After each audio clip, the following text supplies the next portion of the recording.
dépense à peu près 300 bahts par jour. 300 bahts par jour. Et je mange bien, tu vois. Ouais. Je m'en fous, tu vois, t'es en Thaïlande, tu vis dehors en fait, tu vois. Mais c'est parce qu'aussi je marche pieds nus. Ah bon? Souvent. Moi j'ai vraiment rien, tu vois, j'ai rien du tout. Salut Ben, comment vas-tu? Fabrice, Ça roule? Ouais, ça va carrément. Ouais, super. Enchanté en tout cas. Merci. On fait un petit tour. Allez. Super. Donc tu te définis comme un énergéticien. Alors je me définis comme un énergéticien.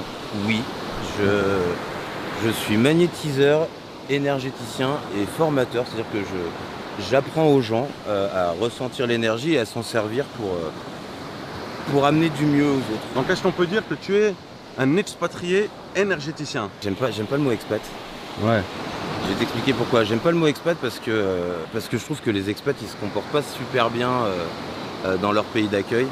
Sous prétexte qu'ils sont expats, moi je me considère plus comme un immigré en fait. Là, je suis un immigré parce que je vis simplement, je vis à la taille, je dépense pas d'argent. Tu es en Thaïlande depuis combien d'années? Je suis arrivé en 2016 après un petit séjour en Inde de presque 5 ans. D'accord.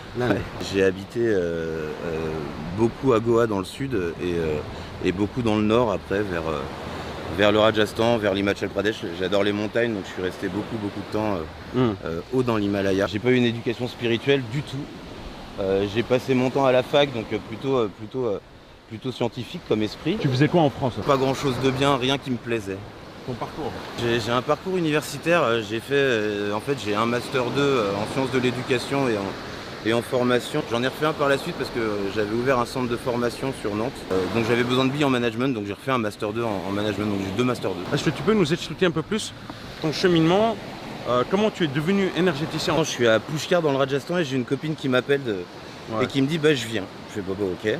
Elle arrive à Pushkar et ce soir-là en allant manger on se prend un désert storm, une tempête du désert. Donc on est parti se réfugier à la Piole. Et après ça, il faisait vachement chaud, tu vois. Et en fait, tous les deux en même temps, on a senti nos mains chauffer et clairement se repousser l'une envers l'autre. Et voilà, et depuis cette histoire-là, j'ai développé une sensibilité au corps subtil des gens. C'est-à-dire que je vais sentir leur énergie, je vais sentir les vibrations. Je pense que c'est un sens contrarié, en fait, tu vois. Contrarié sur l'autel de l'Inquisition dans un premier temps, parce que à un moment donné, on brûlait les gens pour ça, les gens qui étaient guérisseurs, tu vois. On les accusait de sorcellerie, tout ce qui était les pratiques occultes, tu vois.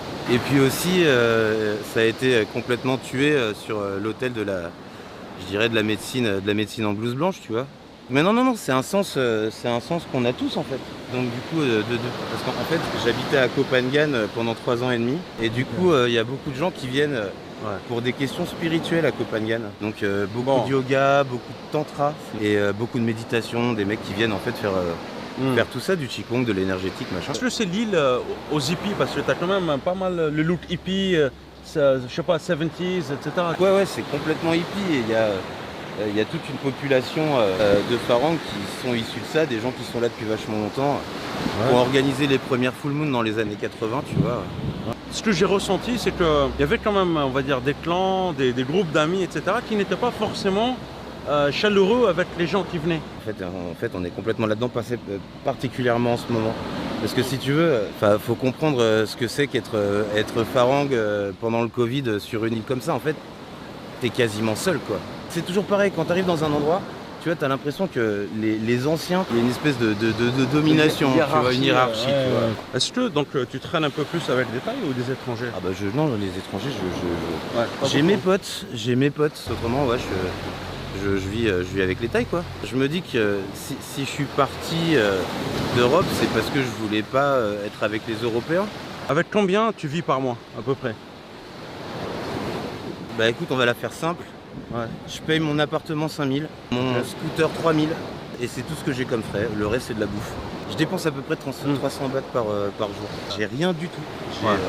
J'ai pas de compte, j'ai un compte en banque, il n'y a rien dessus, j'ai pas de propriété, là je viens juste de donner ma voiture. Il y a un truc qui est extrêmement important pour moi, c'est ma liberté. Mais ma liberté, je veux dire du jour au lendemain, c'est-à-dire que si demain je décide de bouger de Samui, il faut que je puisse bouger de Samui demain. Quels sont les jobs que tu as fait ici? Je suis un stit, donc j'ai ouvert une école internationale avec un ami sur Koh Phangan. Je suis resté 3 ans et demi là-bas.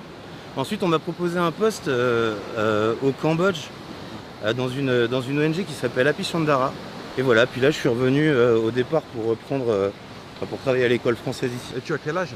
J'ai 41 ans. 41 ans, Ouais. ok. Je suis un nomade en fait. Est-ce que tu es un digital nomade? Bah, pour le coup, oui, parce que je travaille sur Internet maintenant. Ouais. Merci le Covid. Alors moi j'ai honte, hein, mais le Covid, moi je trouve que ça a été un bienfait pour l'humanité de ouf. Quand je suis arrivé ici, les ouvriers ils ramassaient des tonnes de plastique sur la plage. Tu vois. Et bah là regarde, on est arrivé ce matin sur la plage à 7h, il n'y avait pas de plastique. Ça a été un énorme mieux pour l'humanité et ça fait chier que ça recommence en fait. Mais bon, à un moment donné, soit on veut sauver la planète, soit on veut gagner des thunes. Et je pense que c'est un peu antinomique en fait, tu vois. Je prends l'avion de temps en temps encore. Si je peux prendre le train, je prends le train. Autrement, je consomme plus rien. Quoi, tu vois, j'achète plus de fringues, là, j'ai été obligé de changer mon ordinateur parce que c'est mon outil de travail. Donc, ça m'a pris presque 2 semaines avant d'appuyer sur le validation parce que je veux plus consommer. Que pensent les autres de ton style de vie? Les locaux, c'est marrant parce que les locaux, ils comprennent vite. Mais c'est parce qu'aussi, je marche pieds nus. En gros, ils me disent, bah, tu portes pas de chaussures. Je fais non, moi j'aime pas. Et puis je dis, j'ai pas de sous pour en acheter souvent.